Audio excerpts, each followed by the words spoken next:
Good morning. Good morning. I wouldn't dare to ask you guys to say my name. It's actually Guilherme. It's William, but in Portuguese. It's the Portuguese version of it. So Gui is my real nickname. Feel free to call me Gui. No test. No test. Before noon. Okay, so Ginny, I guess everybody here knows Zappos, but maybe not everybody knows a little bit about Ginny. So can you tell us a little bit about your journey, your career, and you've been at Zappos for like almost a year? Almost a year, but as I love the intro, I feel like very lucky to be considered in your favorite people already. But yes, I've been at Zappos for almost a year, which is amazing. I am Zappos' first CMO, even though the organization has been around for 20 years. So big change at Zappos, which is really exciting to be part of. Prior to that, I was at Amazon, who owns Zappos. So we've been working very closely together. And then prior to that, a lot of time building brands, which is something I'm very passionate about. 10 years at Hasbro, time at Disney, time at Reebok. So actually coming full circle back to my shoe days.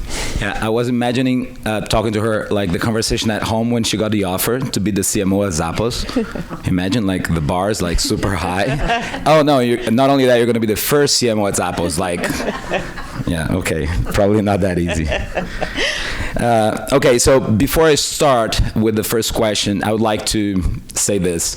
I've been working with consumer behavior for like more than 20 years now, and I'm constantly hearing people define customer experience as one thing and customer value as another thing. And today we're going to talk a lot about customer value and customer value alignment.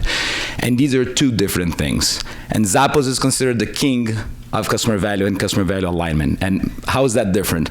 So customer experience is basically everything a company is doing that it's trying to convince the customer or delivering to a customer to try to convince the customer to spend money and to be loyal and to be engaged, right?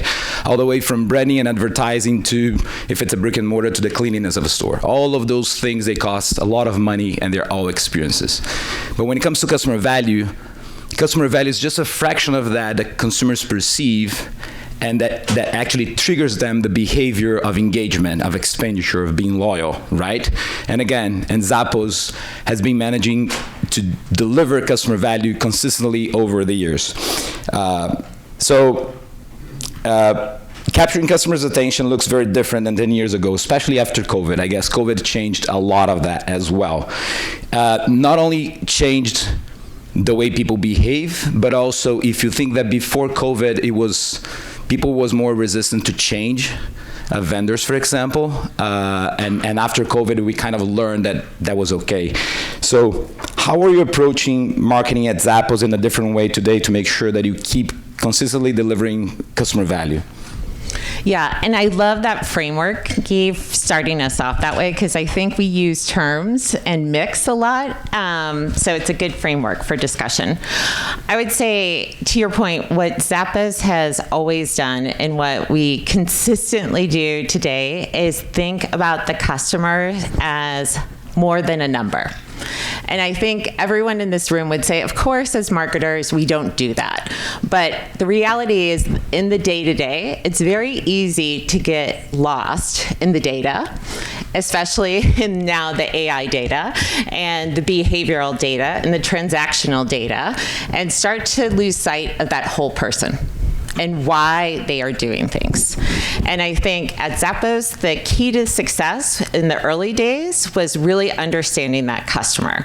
Everyone in the organization spent time on the phones, which 20 years ago was part of the conversation, literally talking to customers, understanding who they were, the why. And that ethos of really being empathetic to our customers exists today. But we're doing it differently, right? We spend a lot of time in understanding our customers and really kind of using the data as one source. So yes, we look at the demographics, we look at the psychographics, but we've done a lot of research to really think about attitudinal research and do it in a different way. So really trying to understand who you are, what you value, what motivates you, And especially for a retailer who sells fashion, how you want to be perceived, how you want others to perceive you, is really critical to those decisions you make with our retail site. So we did a lot of research about how you like to dress. Do you like to dress for you, or do you actually like to dress for others? Is basically the fundamental question. And then we segmented that about how you feel about e-commerce shopping. Do you love it? You like the discovery, the hunt, the exploration? Or do you want to be out of that experience in 3 clicks? And with that, we created segmentation to think about our customers very differently. And it was eye-opening. It was really transformational to see that we have groups of customers who we refer to as keeping it fly. When they walk in the room, you know, they make a statement without saying a word, and it's really about their expression of freedom, about a unique perspective on the world. And the way they like to shop on site is very different from another segment who is very much about functional values, about versatility, and is very much wanting to blend in. So using that is a way for us to talk to those audiences very differently and building upon what Craig said in that personalized way that I think all of our customers expect. So again, I think it's less about the data and really getting back to that consistent value of understanding our customers at scale. So would you say that it's killing the demographics, right? I am not a fan of the demographics. Yeah, I heard you say in another interview that sometimes the same customer, when they're basically in the journey to purchase different shoes, depending on their jobs to be done, that could be an entirely different journey. And what you're expecting, if you're trying to be empathetic at scale, it's completely different. And you have to deliver to that expectation, right? Absolutely. We've, again, this isn't rocket science. If you look at your own behavior, if you always buy your Birkenstocks every year, and you know that experience and what you want in your Arizonas, that's very different than, oh, I need a specialty shoe for a wedding, and I'm going to have this once-in-a-lifetime dress moment that has to impress mother-in-law, new boyfriend, etc. Right? Like, so again, we actually have enough information now, and customers, again, if you give them the right context, are willing to share that information if the value proposition we're delivering rewards that. Yeah, and I'm also assuming that you probably have at your disposal a lot of data platforms to work together with all of these qualitative studies. But nowadays, I guess, especially after OpenAI and ChatGPT, everybody has a take on AI and how AI is going to help different companies to accomplish different things. And this is probably influencing a lot of brands and companies to help maybe with segmentation. So do you believe that the AI is going to be out there helping with this segmentation, especially for the qualitative part, or do you think that we're still going to require a lot of humans? One of the benefits I have of working in the interactive world, which is what it was called when I started digital marketing long ago, is seeing the pendulum swing.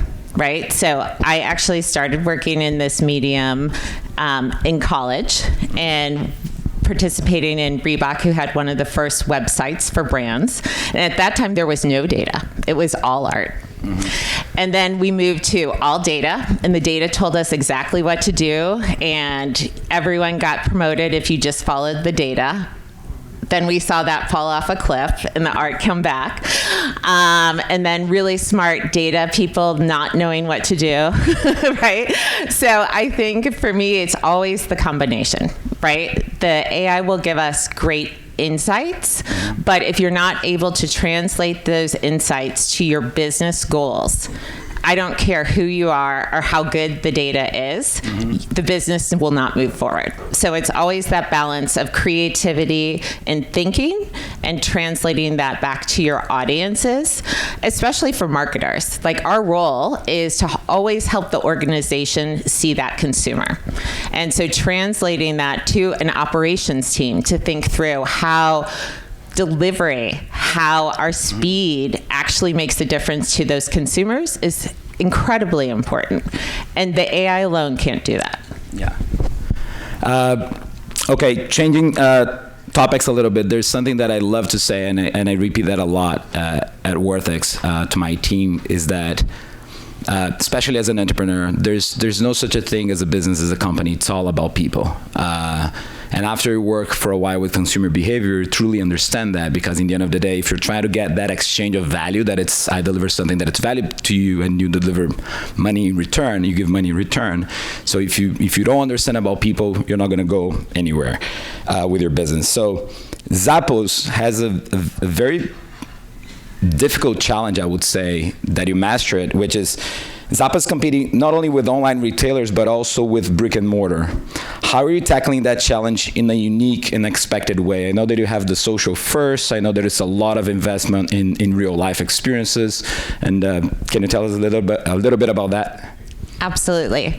So obviously, as a legacy brand, we have a lot of people who know Zappos, but I'm consistently talking to my team. It sounds like we're both very repetitive people about relevancy. Right? Because our biggest competition is just indifference. We're all inundated with messages.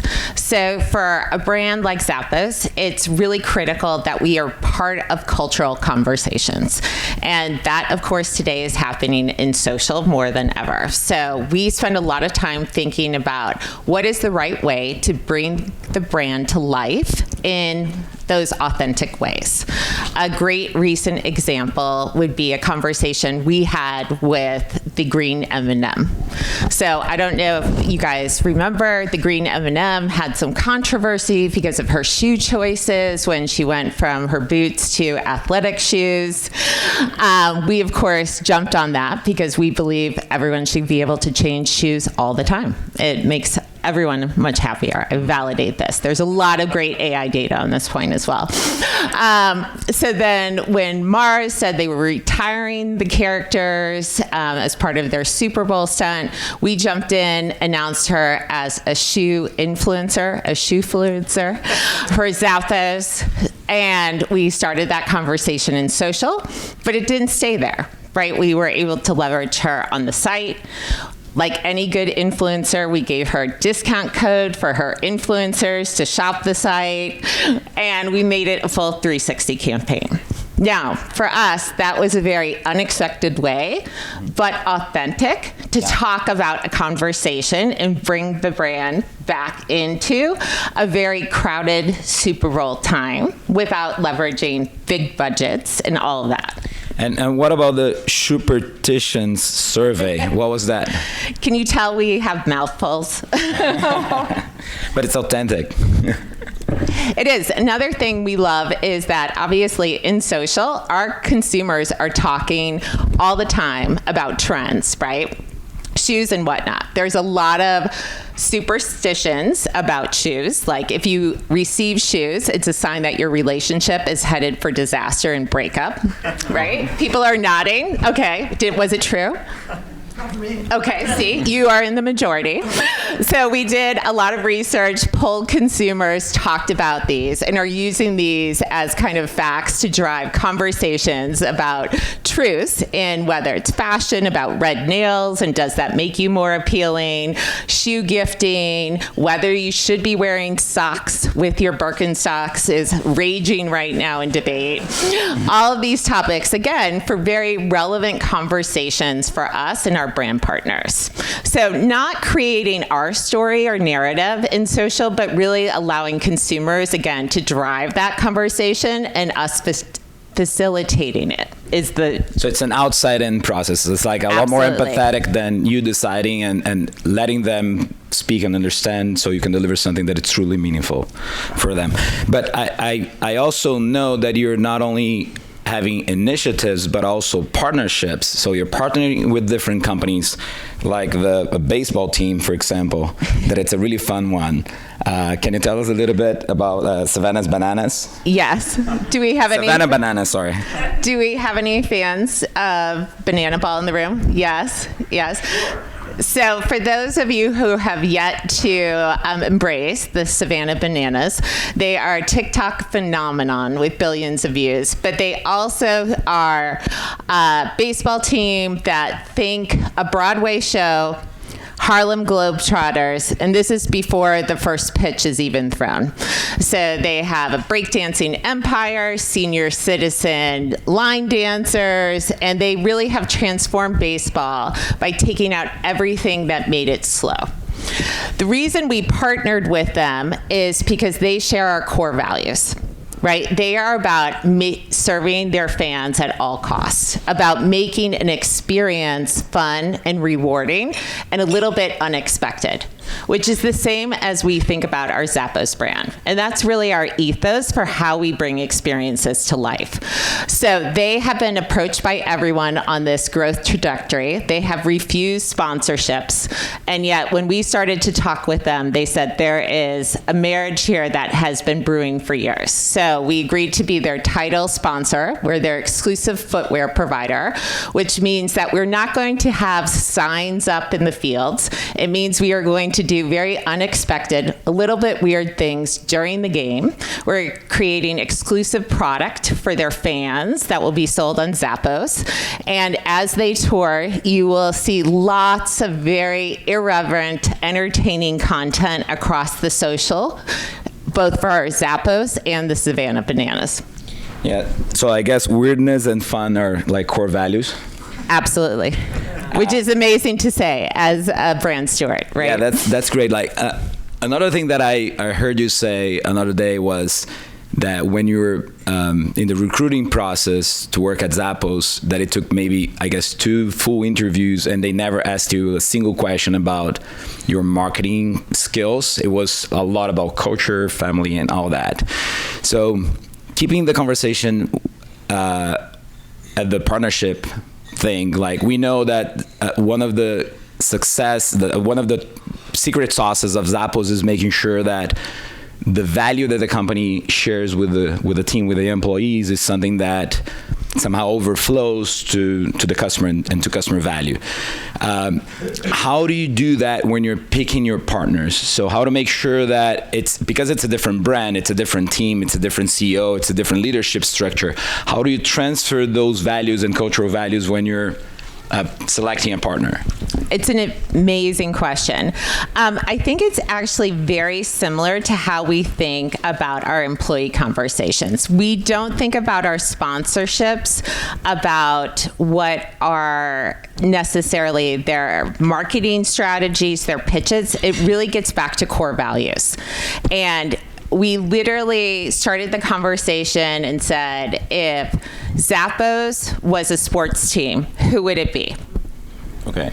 And that immediately led to the Savannah Bananas. Weird and fun. Our values are so clearly defined. All of our employees understand them because they are not something that hang on a wall. They are talked about, they are breathed, they are articulated every day. And I think that is true of all of our partners.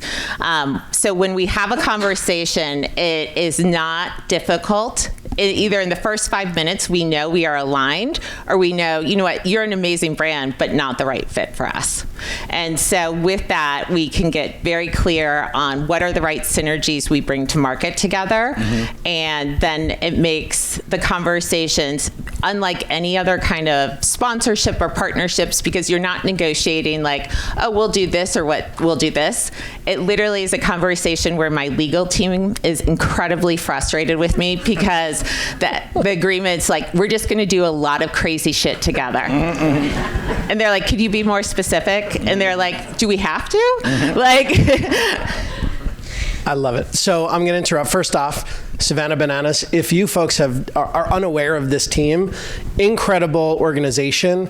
The owner had the opportunity to franchise, to have distribution rights, and chose to run everything for free on YouTube just so that the world could be exposed to what they're doing. Really special organization. So fantastic. I want to open it up for questions. We've got about 5 minutes left, if that's okay with you guys. Oh, yeah, that's fine. Can I ask just one last question? Sure. Pretend that I'm sitting there. All right. Consumers change. Zappos is usually very bold when it comes to reinvention. So what's coming next? Ooh. Well, it wouldn't be unexpected if I told you right now, Guy. Touche, yeah, totally. Okay, let's wait then. Okay, questions from the crowd.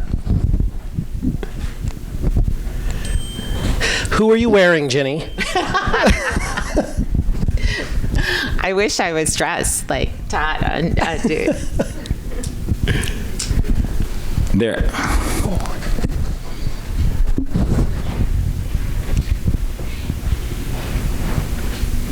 Thank you.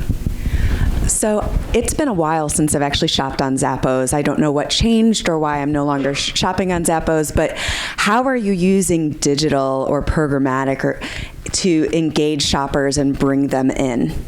Well, first, we should talk later. Yeah. Because I'm always doing ongoing research about why you have left. But yes, we are, thinking, similar to the conversation Craig had about our holistic approach to building the brand, bringing that relevance back to customers who knew the brand, hopefully had a positive experience, and then having that frequency of conversation about why we have the broadest assortment of brands that you probably know and love and can deliver them to you fast, 365-day return policy that you may remember and love, and all those reasons. So yes, full programmatic, social, digital video to, again, surround that customer.